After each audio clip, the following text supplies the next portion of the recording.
John Barker is a psychiatrist at a mental hospital. Henshaw rings him up one night and is like, I have a prediction. Barker's like, okay, what is it? Is it another plane? And he's like, no, it's you. If someone tells you you're going to die, do you die? It's the concreteness of those premonitions that then lead on to the forming of the Premonitions Bureau. Journalist Sam Knight, he's a New Yorker staff writer. His book, The Premonitions Bureau, a true account of death foretold. Shockingly true stories about precognitive abilities and predictions of future tragedy and even death. I don't know how you sit down in your kitchen and write down that there's going to be a train crash and you put it in the post on a Wednesday and it happens on a Sunday night. How many of the things that are predicted do come true? October 1966, an astonishingly nightmarish thing that happened. Huge coal mining part of the UK for 100 years, huge amounts of coal taken out of the ground, and they would just pile up the waste of these things. One day, one of these piles of coal waste that had been rained on for weeks and weeks and weeks suddenly dislodged and just rushed down the mountain and buried a school and killed 116 children.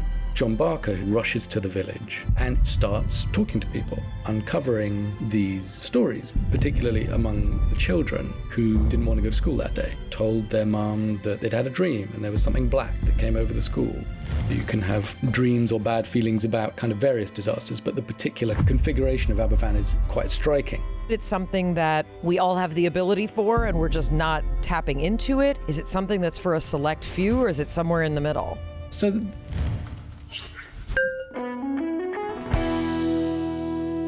Hi, I'm Mayim Bialik. And I'm Jonathan Cohen. And welcome to our breakdown. Have you ever had a feeling that something was going to happen and then it did? Would you classify yourself as someone who has precognitive abilities? It turns out the ability to anticipate things, even with great specificity, is something that occurs all over the world. Why don't we talk about it? Because often it's not right.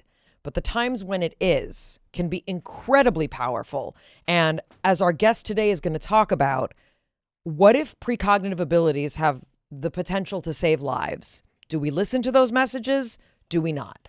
We're going to explore the creation of a department in the UK that explored and gathered precognitive events and tried to test to see if they were real.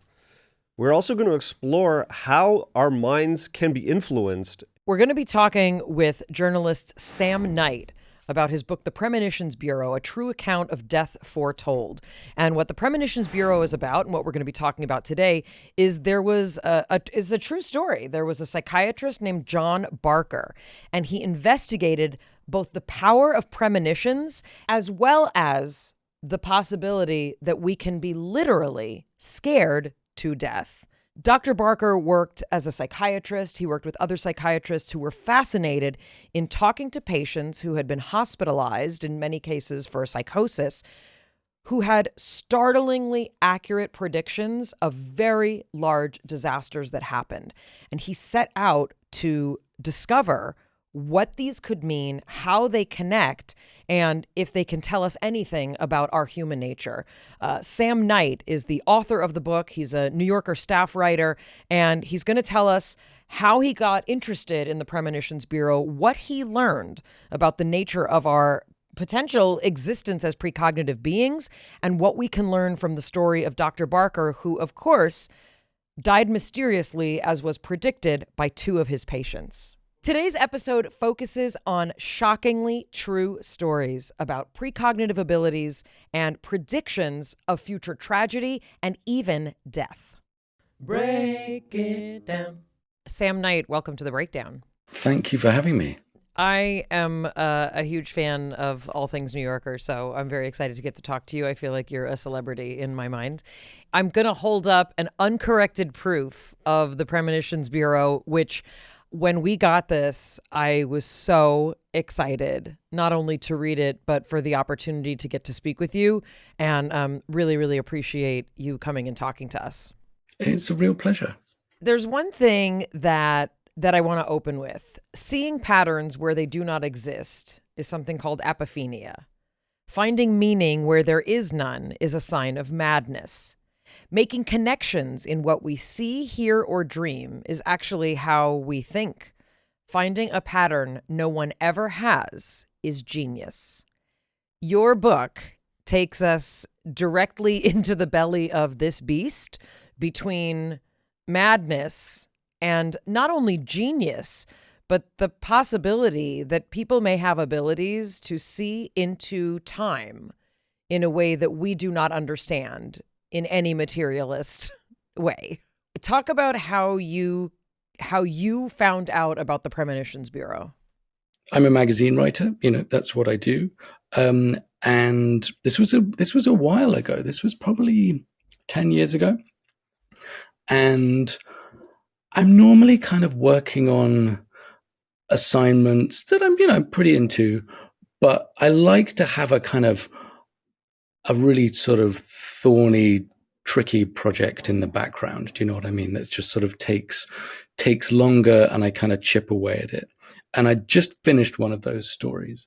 And so I was kind of in the market for something new. I think I was a bit stuck. And I saw online somewhere like a call for short stories. And I'm a nonfiction person, but I thought maybe it would be like good for me to try and write a short story. And so I had an idea for a short story.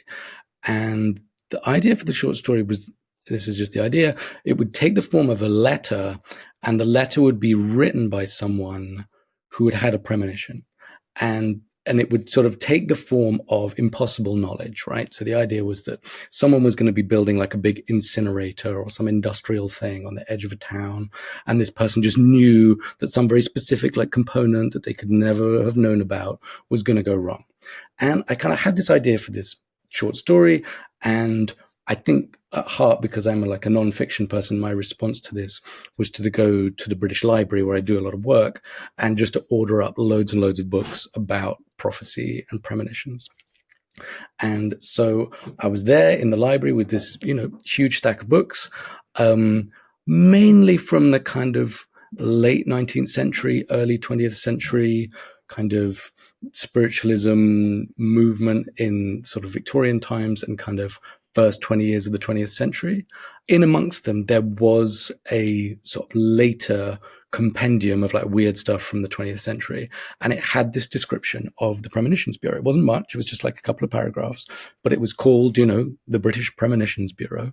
I just immediately responded to that as an idea and a thing.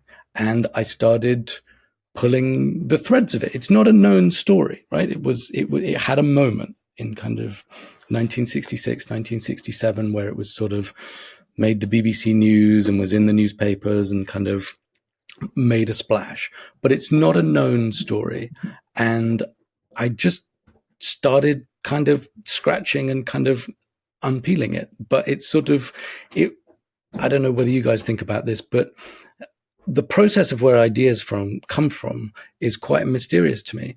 And I sort of haven't resolved really in my mind why I had the idea or how I found it, but that's how I found it. And if someone is listening and they're like, premonitions, bro, maybe I kind of understand what that means just by the words being connected. Like, how do you describe it to someone who has never heard of it before?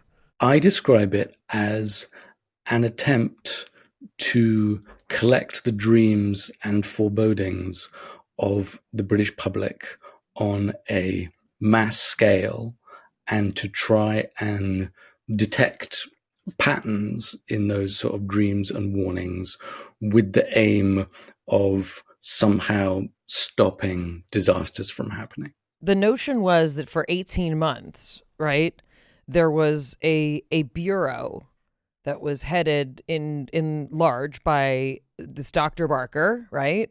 And there were other psychiatrists. The notion was, what if we take seriously what we dismiss routinely as the ravings of lunacy? And in particular, people who have been hospitalized for what we now would say is paranoid schizophrenia, nervous breakdown. Most of the things that people predict do not come true. But what the Premonitions Bureau was trying to figure out was how many of the things that are predicted do come true. And what does it mean really about the nature potentially of the human mind to be able to access things that are not in this timeline. That's what's so fascinating. Yeah, and to do it in an open-ended way. So they kind of realized that you could create all these books that I was looking at in the library are these amazing, creepy collections of premonitions that came true. But what happens if you just do an open-ended experiment? You just send them in, and we'll kind of count them up at the end of the year, at the end of 18 months, and kind of see how many of those turned out to be the case. I think it was the first call. There was a coal accident, right? The Aberfan tragedy. Yeah. Describe what the tragedy was and describe what information came out of it when these psychiatrists said, anybody think about this before it happened? Aberfan, the disaster there in kind of October 1966 is kind of in sort of British and particularly sort of Welsh public memory is still like an astonishingly nightmarish thing that happened, and people talk about it and it kind of clutches at you. Wales, huge kind of coal mining part of the UK, and for 100 years, huge amounts of coal taken out of the ground, and they would just pile up the waste of these things on hillsides. It kind of seems unbelievable in retrospect, but they would literally just dump the stuff on top of hillsides surrounding these villages where people lived, and they didn't test the ground or the weather or where would be a smart place to put these things.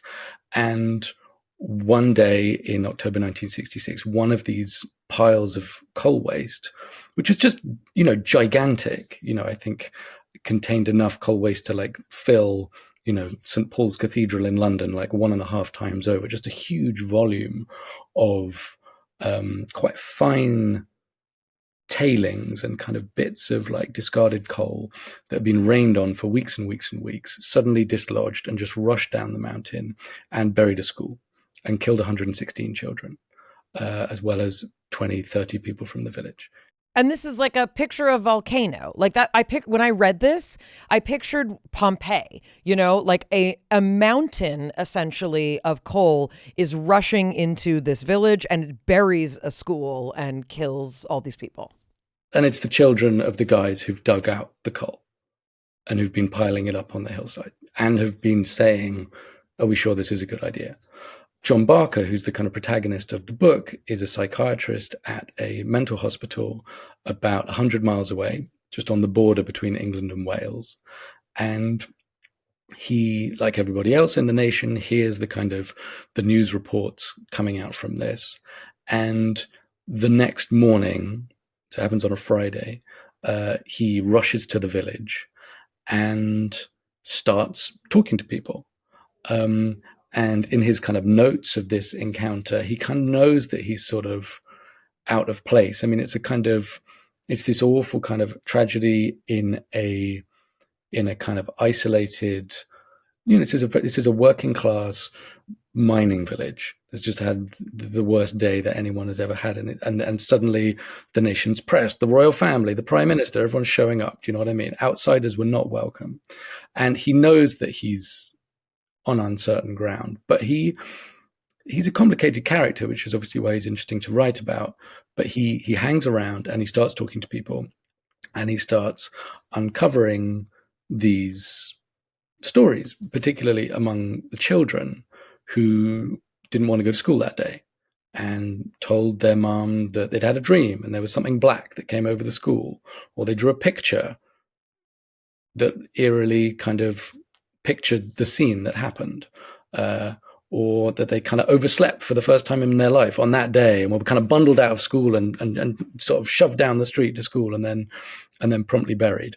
And he started collecting these testimonies, and and it remains a impossible question. And one of the wonderful people that I spoke to for the book was a photographer called Chuck Rappaport, who's an American photographer for Life magazine, who went and kind of just lived in Aberfan for about 3 months after the accident and took really extraordinary kind of haunting series of photographs. And he said that people in the village broadly fell into two camps. There were the people who said this was always going to happen. We told the mine this is ridiculous. I mean, the coal tip number 7, which was the one that slid down the mountain, was on top of a water course. Like, it was on the map. Do you know what I mean? It just couldn't be more. So you had the sort of half of the village that were just like, this was a disaster waiting to happen. And then you had the other half of the village, which was just like, you know, all the language that we're familiar with, unprecedented, came out of a blue sky. No one could have predicted this would happen. You know, it's a similar response to kind of disasters that we hear, like, whenever they happen. But the village sort of fell into these two camps. And obviously, you know, and often kind of children, you know, they just see through the bullshit. They knew it was, you know, they've been mucking around on the tip. They knew that it slid in bad weather. Do you know what I mean? There's a million reasons why you can come up with very rational, prognostications of this disaster. But Barker is intrigued by these warnings, and he is a publicity interested person, and his work has already kind of featured in the British press for one reason or another. And so from Aberfan, he calls the science editor of the London Evening Standard, which is a pretty major newspaper in those days, you know, 750,000 circulation in London, and says, will you put out a story saying, did you have a premonition of the Aberfan disaster? And his thinking is that it's a pretty singular thing. You know, you can have dreams or bad feelings about kind of various disasters, but the particular configuration of Aberfan is, you know, quite striking. So they put out this national call for premonitions a week after the disaster. You can see this kind of clipping in sort of 1960s newsprint. It's a kind of amazing reminder of how these ideas kind of come and go over time. And they get a few hundred responses. And it's the concreteness and the interestingness of those premonitions that then lead on to the forming of the Premonitions Bureau proper. I'm going to read just a couple of them so people have an idea. And also, Barker posited the existence of what was called a pre-disaster syndrome. Keep in mind also, and I'm sure this came up in your research for the book and also when we think about it, these are reports that we either are going to trust the veracity of, or we're not going to. But for the purpose of his research, he was taking people's reports. 2 nights before the disaster, a 63-year-old man was standing by a machine. He's trying to buy a book. It was like a machine where I guess you put it in and the book comes out. He said he looked up and he saw the word Aberfan written as if suspended in white lettering against a black background. In Plymouth, the evening before the coal slide, this woman had a vision of an avalanche of coal rushing down a mountain. This is the night before. And she said at the bottom of the mountain was a little boy looking terrified to death. A man in Kent was convinced for days before the accident that there would be a national disaster on Friday.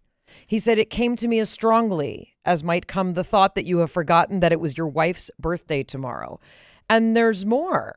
There's a woman who was bothered all week by a smell, earthy and decaying, which she recognized as the smell of death. An hour before the disaster, she said to her colleague, do you smell anything weird? And he said no. 15 minutes after the school was buried, she jumped up. And he jumped up. There's something going on with these kinds of reports. And the question is, how many coincidences, right, can you count before you say maybe there's something else going on?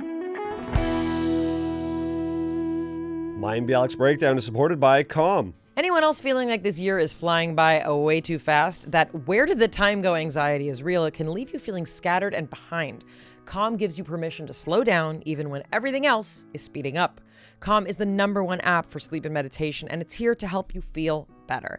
If you're feeling like you could use some support navigating life's ups and downs, get the relief you need with Calm sessions like guided meditations to help you work through anxiety and stress, boost your focus, build healthier habits. Sleep stories, sleep meditations, and calming music can help you drift off to restful sleep quickly and naturally. Also, grounding exercises. I've been really getting into these to help you reset and relax when you're feeling overwhelmed. expert-led talks to help you handle grief, improve self-esteem, improve relationships. The Calm app puts the tools you need right in your pocket. So stress and anxiety relief is always within reach. Calm has over 2 million 5-star reviews and can help you stress less, sleep more, and live mindfully. Calm your mind, change your life. Calm has an exclusive offer just for listeners of our show. Get 40% off a Calm premium subscription at calm.com/break. This is an amazing value. Go to calm.com/break for 40% off unlimited access to Calm's entire library. Calm.com/break, and tell Calm you heard about them from us. Barker and to be fair, kind of fairly, the journalist who he's working with at this point, both kind of leap on these reports coming in, obviously kind of thinking that they're only scratching the surface here. If there were a pre-disaster syndrome, and there's many, many examples of this, we're just taking the Aberfan one as the first. If there is some sort of pre-disaster syndrome, the idea, this is how you described it, is that there are people who are human seismographs. They have, in particular, not just emotional or, kind of cognitive notions, but they have physical, somatic, bodily sensations ahead of important or emotional events. And you said it's not unlike twins who say that they can feel the other's pain, even if they're 100 miles apart. This notion, and the reason that we're so fascinated with you and the Premonitions Bureau is we speak with people all of the time, fortunately, who have experiences where one of the things they describe after a near-death experience is the ability to cut through time in ways that we don't think about. And we've spoken to people who have specific premonitions about plane crashes, about disasters. And yes, they're not always right, but what they would say is maybe there's another timeline that we haven't accessed yet that they are tapping into. What would you say from your research and from your understanding might be happening in terms of this sort of difference in timeline that some people may be tuned into? So I'm not gonna dodge it, but I want to say something that was sort of important to me in the sort of the writing and the sort of reporting of this story, was that it was really important to remember when it was happening and who Barker was and the context in which he was working.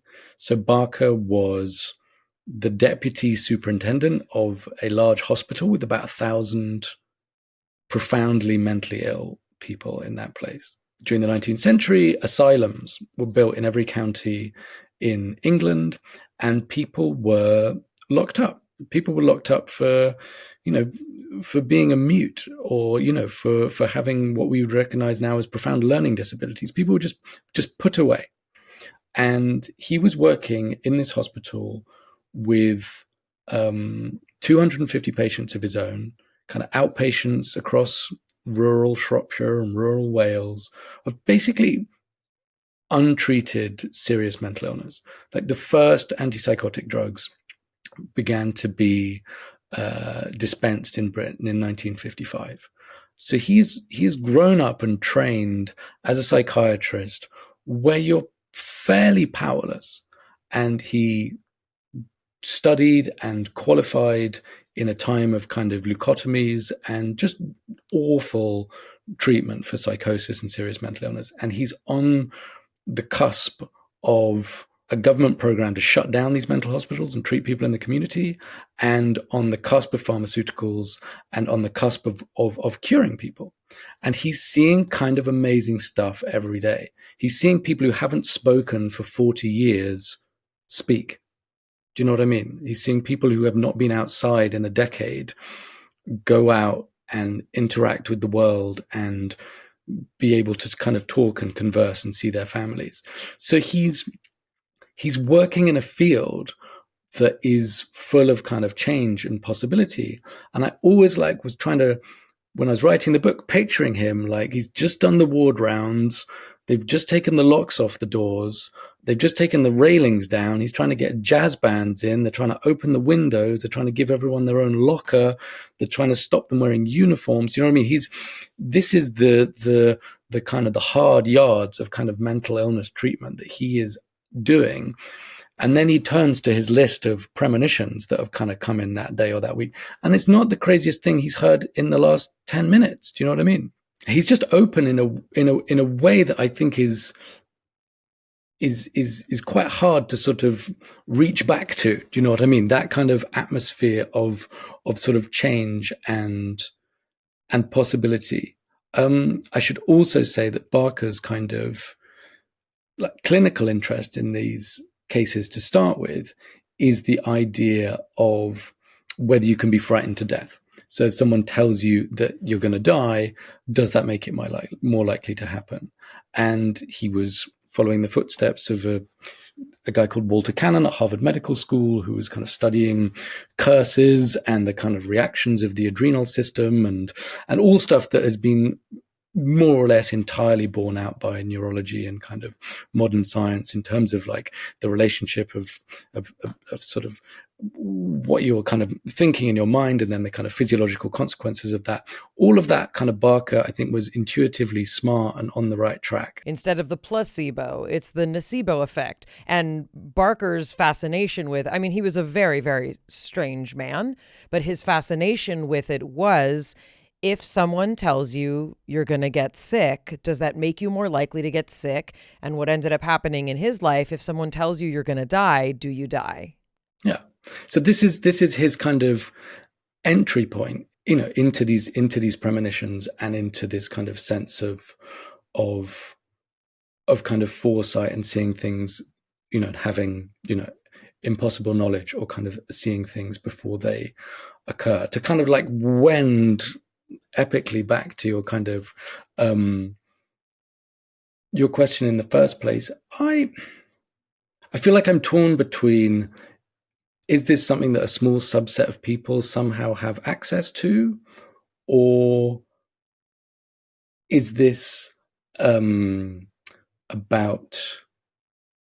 a shared consciousness and kind of how groups of people are with each other? I tried to sort of, in the book, kind of write a little kind of potted like British history of prophecy kind of thing, and just loved reading about like the Western Isles of Scotland in the 16th and 17th century, where kind of second sight and premonitions were just totally routine and just totally normal. And it was just part of living in a community that you could see what would happen on the other side of the island. If like a friend of yours got kicked by his horse, you'd know something would happen, you'd go and help them out. And that was just how the collective mind worked in that place. And people would lose the ability when they moved away from the islands, and it would get it back again when they came back to the islands. In my own kind of personal kind of reckoning with these questions, I'm sort of more drawn to those ideas than sort of fully escaping time, which I find problematic. It is problematic. And, you know, you talk about William James, one of the founders of modern psychology. He said that the conscious mind has a specific present. Like, we're conscious of something and we are in this timeline, but the unconscious may have a different relationship to time. I mean, that is one of the kind of scientific conversations about this, right?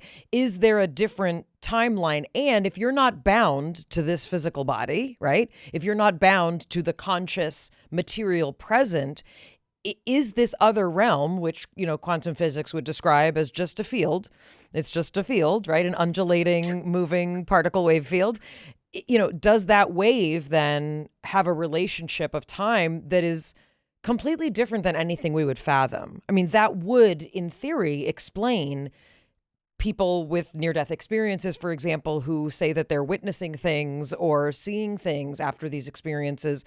You know, what is this ability, and what's the difference between that and insanity? And I think that's the other thing that, you know, you sort of tackle here. You know, Jonathan and I, we live at this kind of intersection of science and spirituality. We know that they overlap. The question is where and what's the nomenclature around it.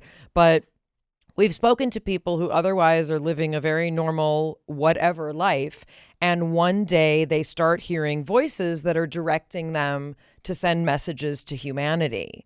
They are not meeting any clinical criteria for any of the diagnoses that we know exist in that big book, right? I think we're up to 6, DSM-6.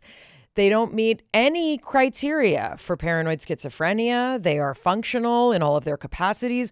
They do not qualify for anything that in previous generations people would be hospitalized for. So our question is there either some other diagnosis, right, that Barker was focusing on that we just didn't know?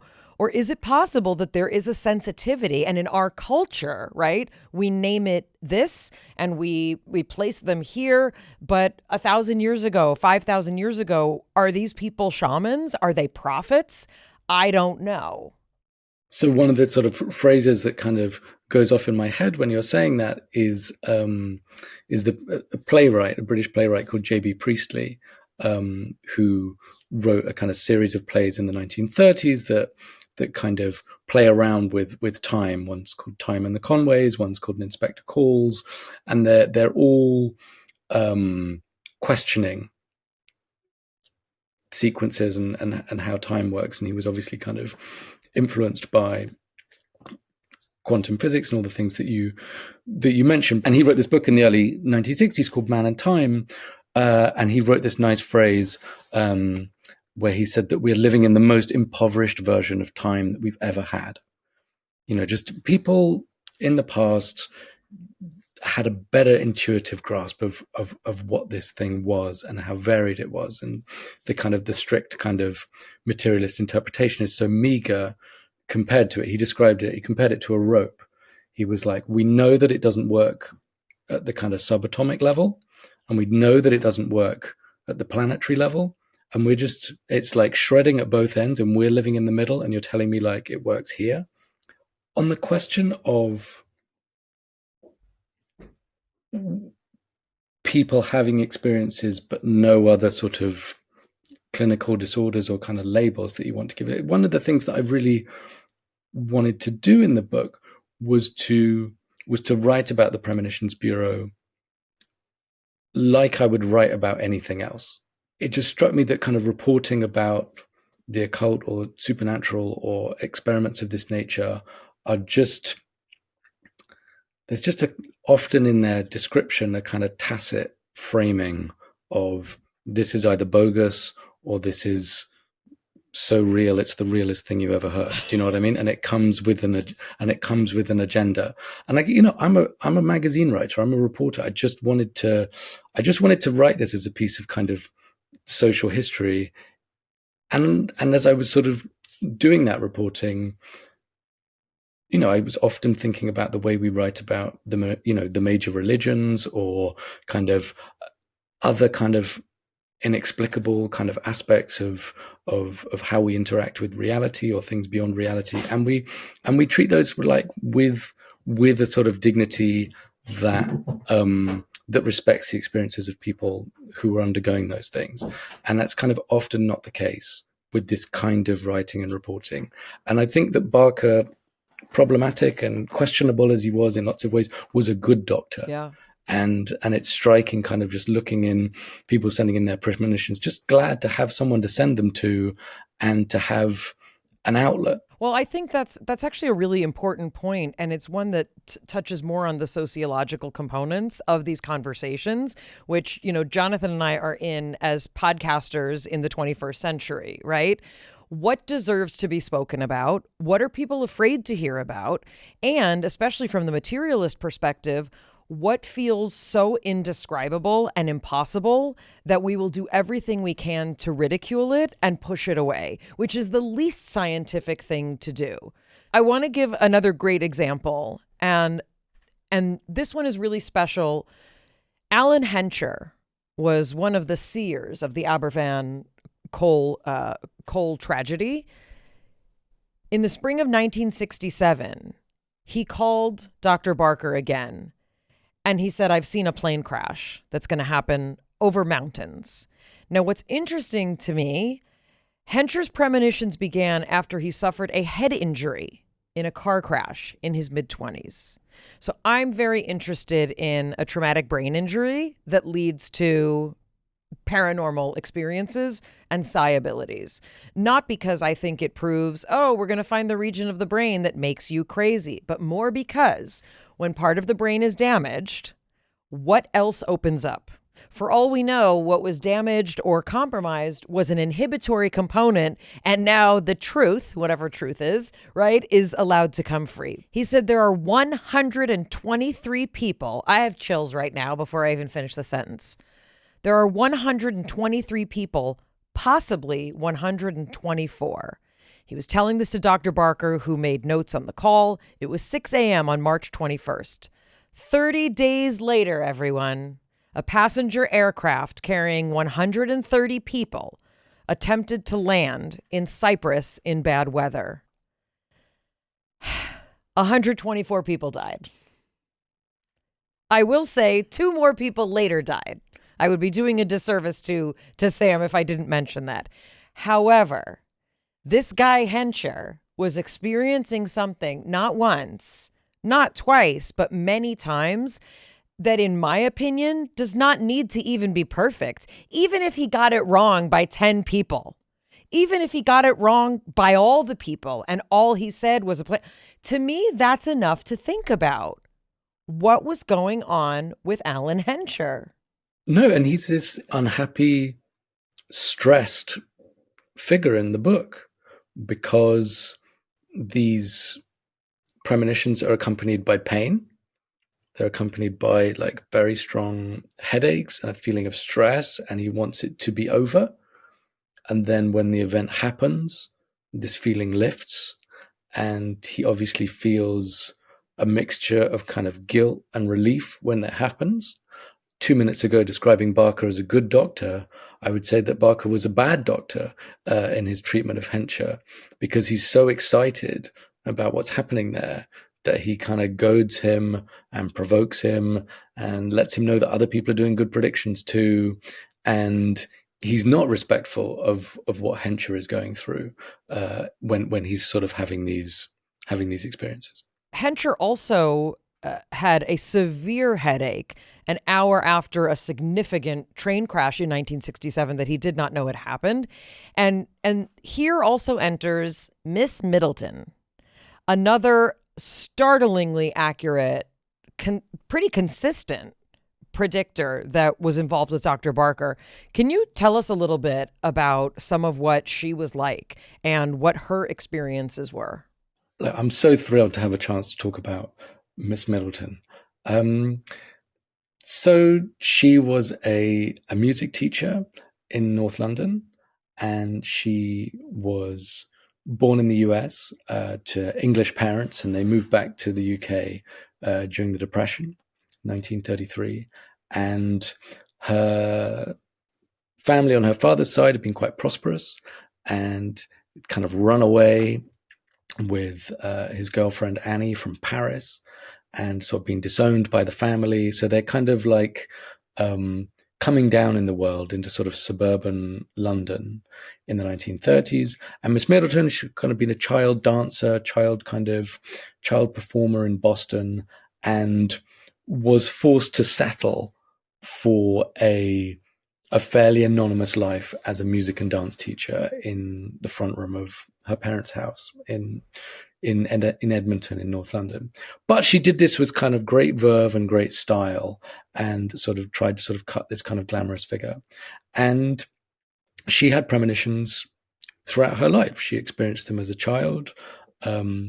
She was taught by a piano teacher and was kind of convinced that he wasn't well, and was hassling her parents to kind of get in touch with him. And it turned out that he'd committed suicide, and that was how the kind of family knew. She described it like kind of knowing the answer in a spelling test. She would just see words, see numbers, see stuff before it happened. And she never worked as a psychic. She never kind of practiced. She never made any money out of this. She never kind of hustled. And she, like Hensher, kind of experienced physical sensations on the morning of the Aberfan disaster. She experienced a kind of suffocating feeling that was kind of witnessed by her euphemistically described lodger. And then she became kind of one of Barker's, again, kind of eager correspondents. And I kind of came across the name of Miss Middleton, and I looked up her will, which you can do in the UK, and I saw who was the executor of her will. She didn't have any kids. And it was one of her pupils who used to study music with her. You sometimes get this as a reporter. You ring someone up totally out of the blue. There's no way that they could know. Do you know what I mean? I ring this wonderful woman, Christine Williams, and it's literally like she's just been waiting for the phone call for 20 years. She was just like, oh yeah, hi, here we are. Like, and so Miss Middleton died in 1999, and her house was a mess. She had like 14 cats. The place was like not in a good way. And this lovely woman, Christine, who lived around the corner from her, spent a year clearing the house. But whenever she came across something that she thought was kind of meaningful, she just put it in a box and she just had this like box in the attic that just sat there for like 20 years. But she was just so calm. She was just like, I knew someone would come like one day to write about Miss Middleton, because she was one of these people. And then when we were sort of doing the reporting, we obviously got to know each other a bit. And when I was putting the book together, like a photo would go missing. She'd just be like, don't worry, Miss Middleton's got this. It will just turn up, and it will like always turned up. She just had this sense of like connection with Miss Middleton. It was like a very kind of sort of rather kind of beautiful aspect of the reporting. I've had this with other stories where if you're writing about a very particular dimension of a person, I think it's really important to write about them in the round. Do you know what I mean? And just kind of try and give a sense of them as a person before you give a sense of them as someone who might have these levels of perception or whatever. I don't know. I think that's also the way sort of Dr. Barker, chose to see people, because I think that's some of the complexity here is that if you, as a doctor or as a journalist, are experiencing phenomenal, impossible things, how do you paint a larger picture, which I think actually provides so much more of the context for understanding this person? I don't know. She's just the definition of a weird cat lady, but she also wasn't a weird cat lady. Do you know what I mean? And that's how she would have been written. Anyway, this is so that was Miss Middleton, and you refer to the Charing Cross train accident, which for me, as maybe I've just done this to sort of protect myself, but to dodge the kind of gravity defying kind of implications of all of this. I suppose my sort of position as the writer of this story has been to try and accurately describe what it was like to be part of a group of people who really believed for a moment that they could see the future. And I tried to write about the Premonitions Bureau a bit like an island in the Western Isles of Scotland in the 17th century. This was a community of people who were like onto something. And let's just describe the circumstances of that, of how that happened, and kind of, and leave it there. So maybe that's just for me to sort of protect my mind from where some of this stuff leads to. But that Charing Cross train accident for me is the single most inexplicable one in the book. I don't know how you sit down in your kitchen on a Wednesday morning and write down on a piece of paper that there's going to be a train crash and it's going to involve Charing Cross, and you put it in the post on a Wednesday and it happens on a Sunday night. For me, it's the one that I just can't square away. And with Hensher, who's on a shift because he's a switchboard operator at the post office, the train comes off the tracks at 9:15, and he's just like in agony at 9:15 in the sick bay at the post office place. This one is tough for me. Everybody needs different levels of convincing, right? And for other people, they didn't need that one to say, I know that you can cut through time like a 7-layer cake, right? For Sam, it took that. For others, that's not enough. Just like there's unity in the universe, right? There's one gravity. There's, one rule for things. We don't create different realities. Whatever's happening with that accident, I believe, is potentially able to happen for any of these other examples. It's the same thing. Yeah. One of the most kind of powerful visions that Miss Middleton had was specifically about Dr. Barker's death. And this is a very eerie, very spooky turn of events. And it does get its due in the discussion of nocebo. What is the influence of negative information? And we've spoken with Dr. Amir Raz about the power of the mind, about placebo and also nocebo. But there's more recent research from the lab of Dr. Ellen Langer. And what Ellen Langer discovered is if you tell people they have diabetes, their bodies will start behaving as if they had diabetes. And I'm not saying that's her specific research. I'm saying this is the umbrella that it falls under.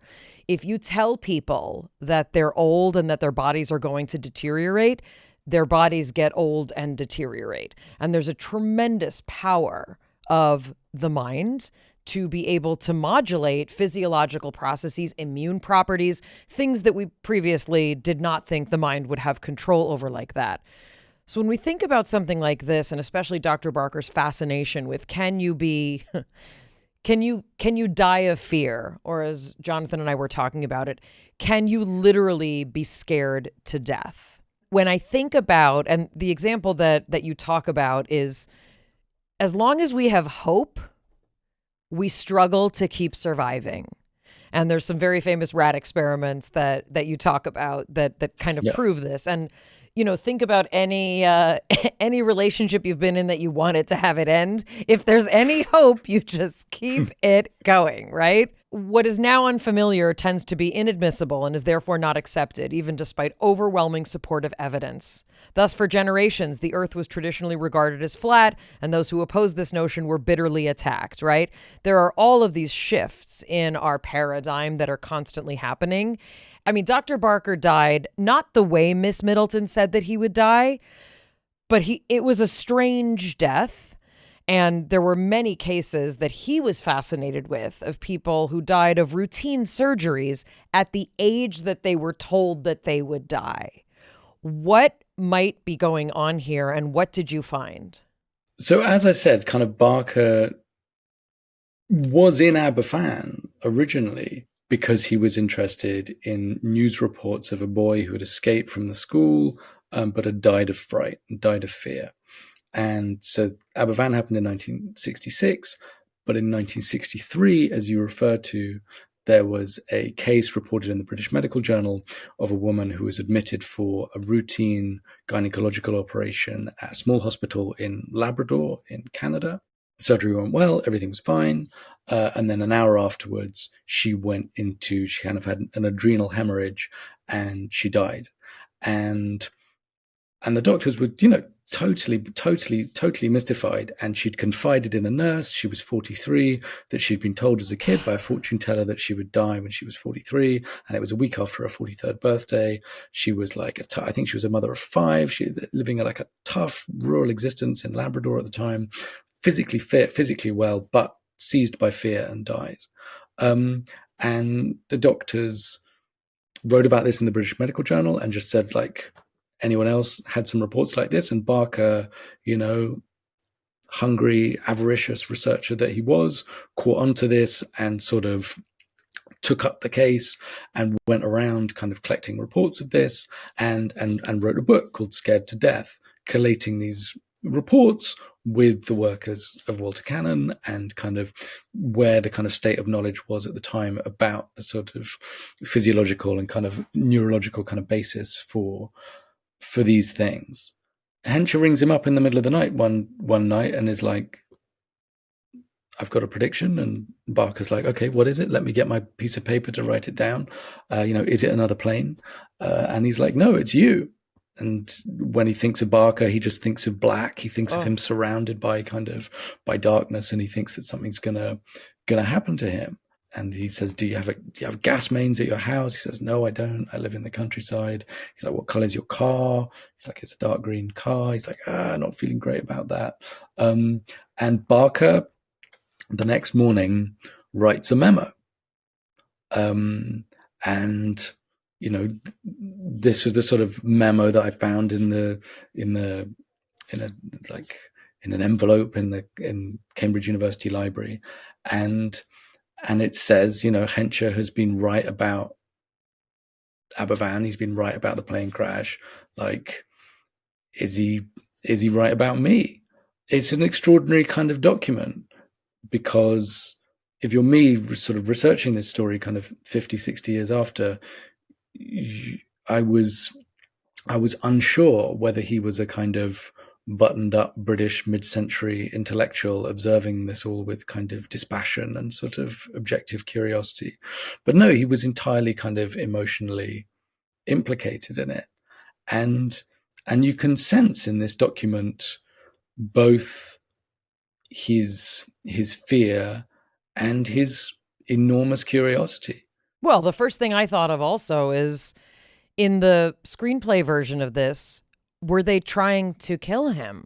Meaning, if you have this power to see certain things, and also we don't know really the nature of whatever might be ailing you, if you insert this idea into anyone's head, I wonder, if he wasn't the doctor, would it have been someone else? Or was this meant for the person they were closest to? And I'm not saying there's anything insidious in it. I'm not trying to make it a nefarious story. However, we're dealing with people who we don't really understand the full nature of what they're experiencing.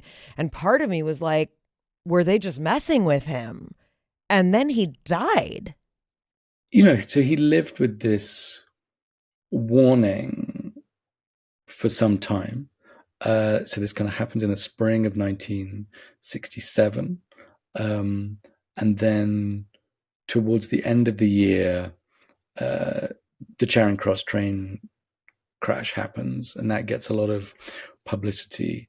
And Barker publishes his book, Scared to Death. And I should say that he's doing this kind of over the objections of everyone at his hospital and in the kind of regional health board. And everyone is telling him that he's making a terrible mistake. Everyone's telling him it's embarrassing. And he's pushing ahead.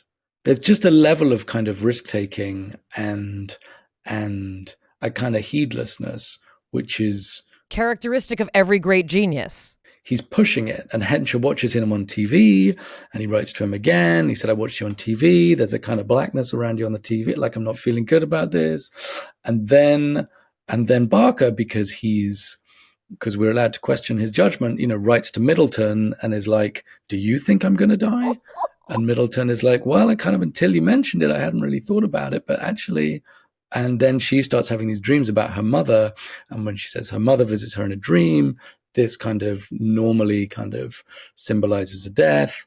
And she's on holiday with her mother. And then like Barker's getting in this car with her mother and driving away. She's having these just really dark dreams about Barker. So he's getting this kind of ramping up of warnings in the spring of 1968.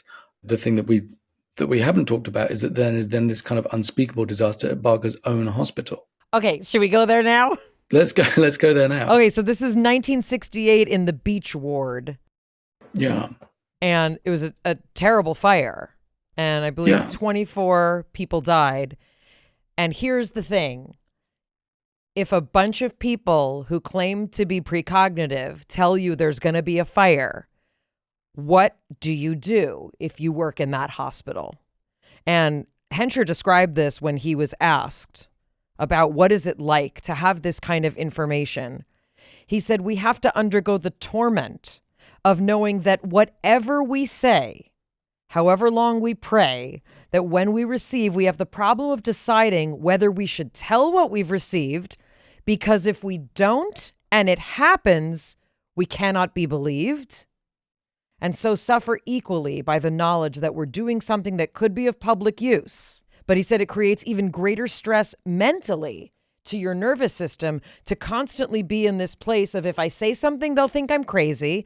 If I don't say something and it happens, I could have prevented it. If I say something and it doesn't happen, I'm screwed anyway. So there were people who said, does anyone smell smoke? And the nurses were like, nope, you're just crazy. And people were saying, there's going to be a fire. There's going to be a fire. And they just said, no, there was a fire. You know, in a way, it comes back to Aberfan and I would argue with many kind of terrible disasters, when you read the inquiry, when you read the person kind of who sort of mapped it all out, it's just inevitable, right? I mean, this hospital and this was the only locked female ward, so people were still in Victorian cells, with it's just incredible, with stable doors, you know, with the top that opens and the bottom that doesn't. Ironically, those were the women that survived because those doors kind of protected them from the smoke. But this was the kind of last locked corner of the hospital. They'd had a new fire alarm system, but that no one knew how to work it. There hadn't been a fire drill in 4 years. They had this unbelievably complicated telephone system that you couldn't even call the fire department. You had to call someone else and wake them up at home, and they would call the fire. You know, it's horrendously sort of obvious that it's going to happen. And as you say, even when it's happening, you've got patients coming down the stairs going, by the way, our room's on fire, and they're being told to go back to bed. I mean, it's just sort of, we don't need precognitive abilities at this point. But I think that for Barker, this is it's just mortifying. It's mortifying on every level. He's already feeling that he's stepping outside of his lane with his research. He's obviously feeling like they've failed these patients. He's been spending the last year and a half trying to send elderly, basically manageable patients back to their families and finding it incredibly difficult to discharge people from hospital. You know, it's a kind of institutional crisis, which is sort of overlaid on his own kind of personal, professional journey, which is obviously a bit of a high wire act, plus, you know, every couple of months someone tells him he's going to die. It's a kind of crescendo of noise at that point in his life. I had a strange feeling in my stomach yesterday. About this interview. Not Don't worry, about the Sam, interview. you're going to be fine. No. I had a strange feeling in my stomach. You know, it might have been gas, it might have been indigestion, but it was definitely a feeling I've never felt before. It wasn't one that I've associated. And I didn't even tell Jonathan this. I called my mother because I had this crazy thought in the back of my head that in the same way that she was connected to her mother in ways that she sometimes physically would get senses that something was wrong with my grandmother and was accurate, I was like, what if this feeling is trying to tell me something about my mom or a person that I'm tethered to that way?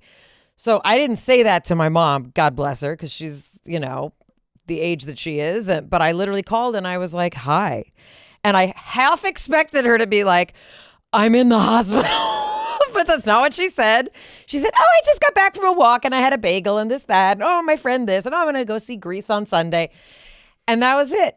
And so what I thought to myself, though, is either I'm crazy to be thinking that this might be an association. I'm correct in another timeline that hasn't happened. You had a lot of gluten in grease. Had a lot in of that gluten in falafel, and it hurt your stomach.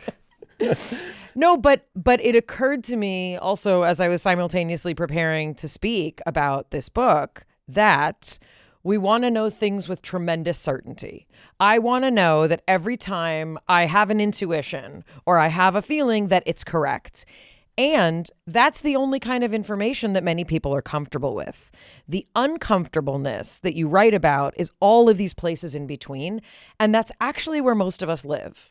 That's where most of us live. Even the people who are envisioning Elizabeth Crone, who was struck by lightning, saw the Sully Sullenberger crash. She saw an airplane upside down on the water and timestamped it, right? Why? Why would you see an airplane upside down floating on the water? It's a very specific notion.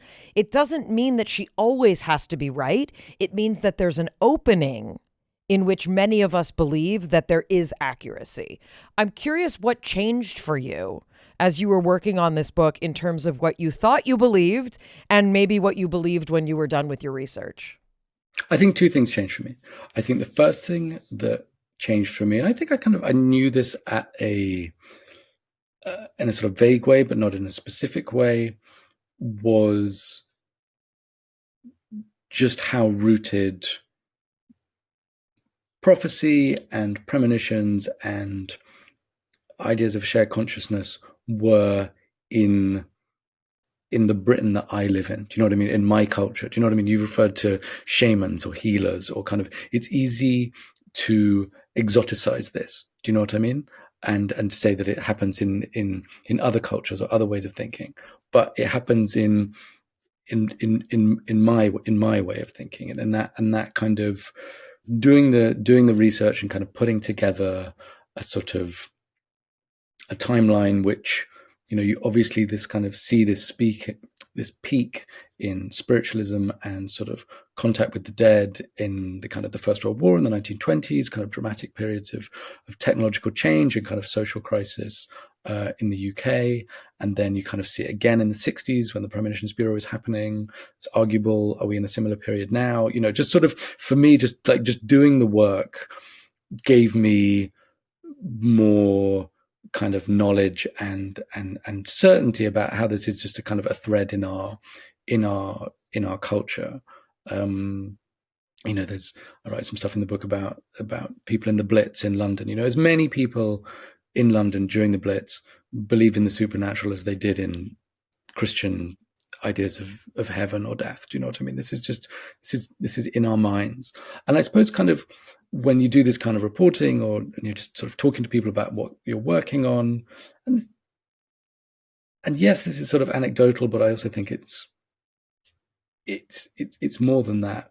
It's just how many families contain a story like this, and they are the most rooted, pragmatic,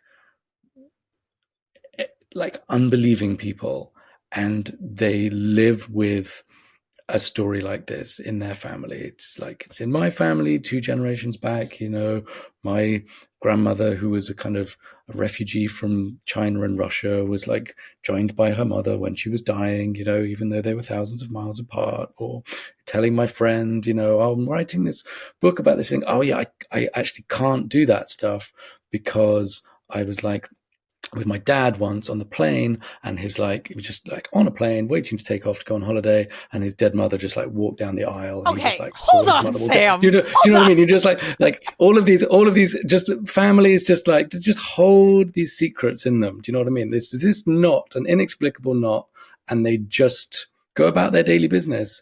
And this is sort of happens over time and over time and over time. So something is happening. Something is happening. We don't know, unless it follows a formula and unless it has an equation that goes with it, we don't know what to do with it, so we push it away. Yeah. So I live in England, as you can tell, and when I was doing the book, I did I had to do some events and podcasts and things like this, and I was moving house, and and you get an email and it says, oh, like, can you do this interview? And I'm like, yeah, sure, fine. I was like really, really busy, and it was kind of a heat wave here, which is unusual. And I was like unpacking boxes in the basement of our house. And this was about sort of 7 p.m. UK time. And I really hadn't been concentrating at all. I'm literally surrounded by these boxes, and my phone goes, and I'm like, oh Christ, I forgot to do this thing. And I like answer the phone, and it's Australia. And I say, oh, hi. And they're like, yeah, you ready for the interview? And I'm like, yeah, sure. Can you just remind me like what this is again? Is this like a recorded thing or a live thing? And he's like, oh no, this is live. We're going on the radio. And I was like, okay, great. And is it like an interview? He's like, no, it's a call-in, mate. And I'm like, okay. And what time is it in Australia? He's like, it's 4:00 in the morning. I was like, okay, great. We're doing a live 4 a.m. Australian radio phone-in. And fucking hell, the calls at 4:00 in the morning on Australian radio about people's family premonitions experiences, like, hot damn, it was just like, it was unbelievable. And it was just, and they were they were screening the callers, but the the people that were coming through with their stories. There was a woman who called, and she worked in a small office in like a government department, and had just an incredibly vivid dream that her boss had died in a small plane accident, and she didn't really like her boss, and she was coming into work and just didn't know what to do, like a sort of HR situation. And, the boss dies in like a small plane crash like 3 days later. Do you know what I mean? She just lived with this ever since. People, obviously the most common reported one is, a family member dying, hundreds of thousands of miles apart. And you just know, incredibly kind of vivid description from a woman who's going out on a date with her husband, desperate to go, really looking forward to it. And just couldn't leave that, just pouring with tears, just couldn't leave the house. And just, and it was because, her brother had died kind of in the Philippines, or kind of, somewhere hundreds of miles away at that moment. These things. I spent kind of an hour on the phone with people just calling in, as I say, the witching hour of kind of Australia, just telling you these stories in the most matter-of-fact way you can imagine. And so these are the things that have sort of changed me. They're just kind of, unarguable kind of information in a way. I'm curious if, your perspective on people telling those stories. They're not looking for validation that they were real. It's their experience. They're really looking for acknowledgement, right? Like to share and to know that other people are also experiencing something like that, to feel less alone. What's your experience of them? Since writing the book, I'll get emails from people, and often the feelings that I feel like I'm picking up on are the kind of less intense versions of the Alan Hensher feeling, which is this doesn't give you responsibility. Do you know what I mean?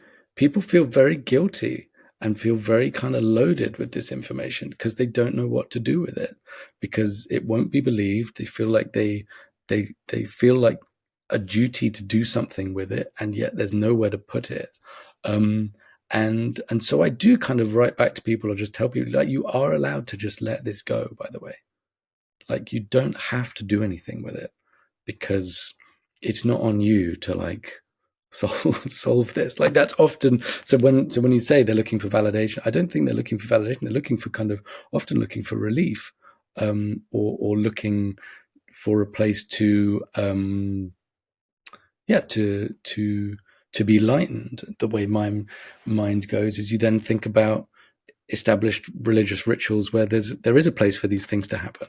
You're allowed to sit in a box in the corner of the church and tell your weird shit to the priest, and it goes away. As humans, like these experience, like we have places for this. I'll go back, forgive me, pre-Christianity or Catholicism, the prophecy of the Old Testament, which when I was taught these things, no one ever included the most important piece of information about prophecy in the Old Testament. They were visions. They were dreams, meaning I was picturing, like, who are these raving lunatics walking around, which you could still say they're raving lunatics. But the notion that there was a group of people who had dreams that were so powerful that someone thought to record them, right, and call them prophecy. That is very interesting to me, and it shows an historical connection that we have with the things that people experience about a timeline that is not the one that we're living in, that they somehow are projecting into. And like, it was always their death and destruction is coming, like no big shocker, which, for certain communities, it doesn't take a precognitive person to be like, I think they're going to try and kill you again. They're going to come for you. Like, it's going to happen. But even that notion that there was a cultural conversation around it.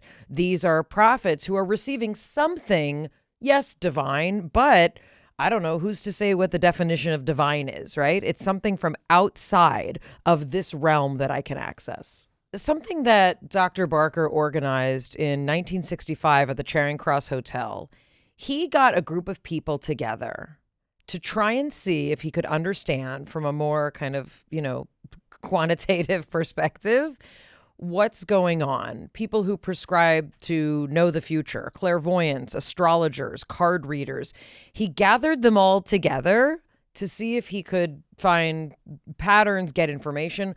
One of the things he asked was, can I learn to do this? And one of them said, it's too late.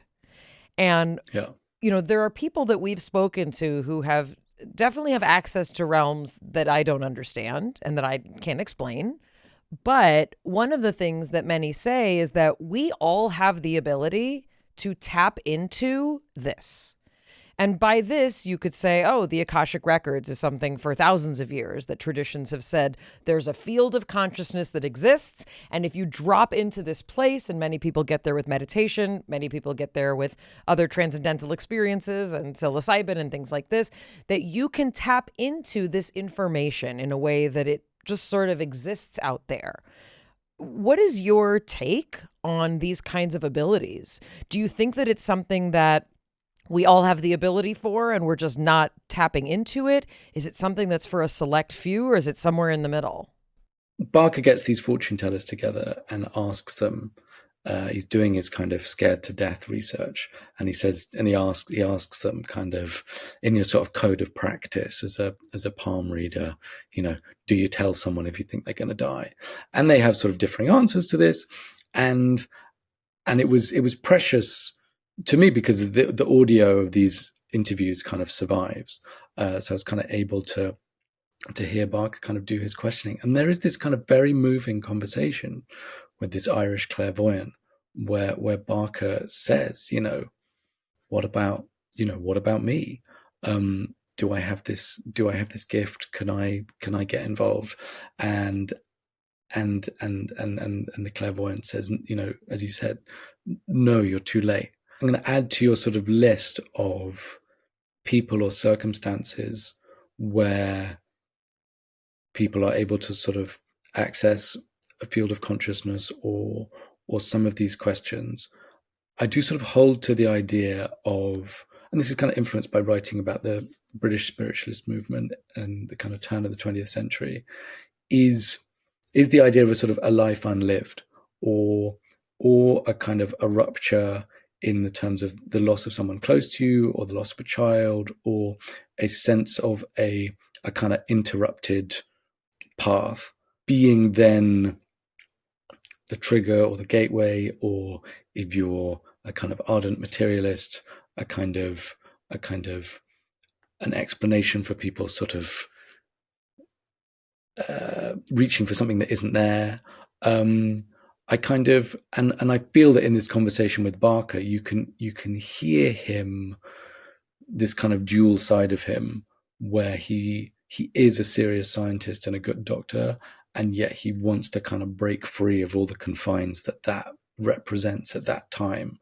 And there is a kind of a life unlived for him. And I don't know where this kind of adds to the conversation, but I do feel that where there is that kind of, as I say, a life unlived or a kind of a deep yearning, that stuff can kind of arise from that. Sam, it's really such a pleasure to get to talk to you. I love this book so much. And just every character just really came to life. So I'm sorry I don't have the proper cover to show, but The Premonitions Bureau, a true account of death foretold. Sam Knight, thank you so much for being with us. Thank you for having me. Some might say I had a premonition that when I read this book that we would know much more about it now than we did when I first read it. Because when I first read it, we were just at the start of talking about psi phenomenon. It wasn't really even like a part of this podcast that way. We had to mature and evolve in order to talk about this book. But the notion that he's describing things from a very particular, moment in the late 1960s. Also, Miss Middleton predicted Bobby Kennedy's assassination. And some people might be like, well, that wouldn't take a genius, blah, blah. But along with all of her other premonitions, the day before he was shot, she called the Premonitions Bureau 3 times to say an assassination is coming. It's coming. It's coming. And then he was killed at midnight that night. We know so much more about the neuroscience of what it means to have different timelines, right? That you're tapping into. We've talked to so many people who have precognitive abilities, who have premonition. I mean, even the telepathy tapes I thought of Telepathy tapes is full of stuff about premonitions and people who know that people died and like, what is that about, especially in nonverbal communities? Like, wow. What does it mean from a neuroscience perspective to have different timelines? I don't have a definitive, we know that this is true because, but many, if not all, of the conversations we have had with theoretical physicists have talked about what probability means. What does it mean for our brain to be comprehending different probabilities? What does it mean for us to be calculating our reality based on what we see and based on what we think we're experiencing in this space-time continuum? Remember when I walked into the podcast studio before it was the podcast studio and I met myself from another timeline and then I got scared and I ran out? Yep, a premonition led us here. There we go. The stuff about 2 different people that he worked with predicting his death freaks me out. Freaks me out. Because it's also possible that there are people who have premonitions, who have precognitive abilities, who also suffer from other challenges mentally.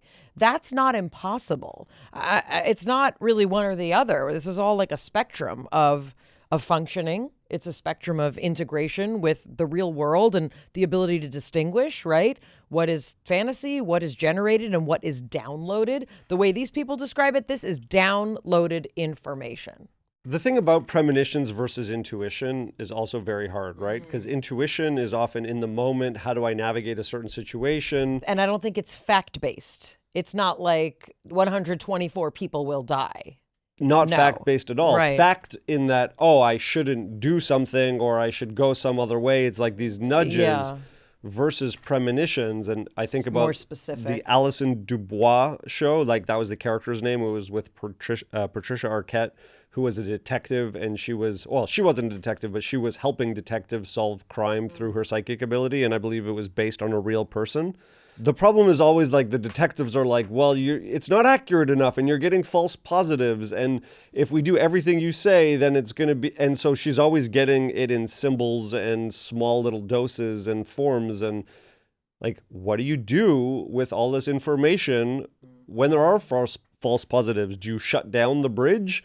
Do you not go as a speaker to an event? Like if you think that there could be an assassination in the next however many days, like sure, if it's the next day, it becomes very inconvenient to follow all the messages.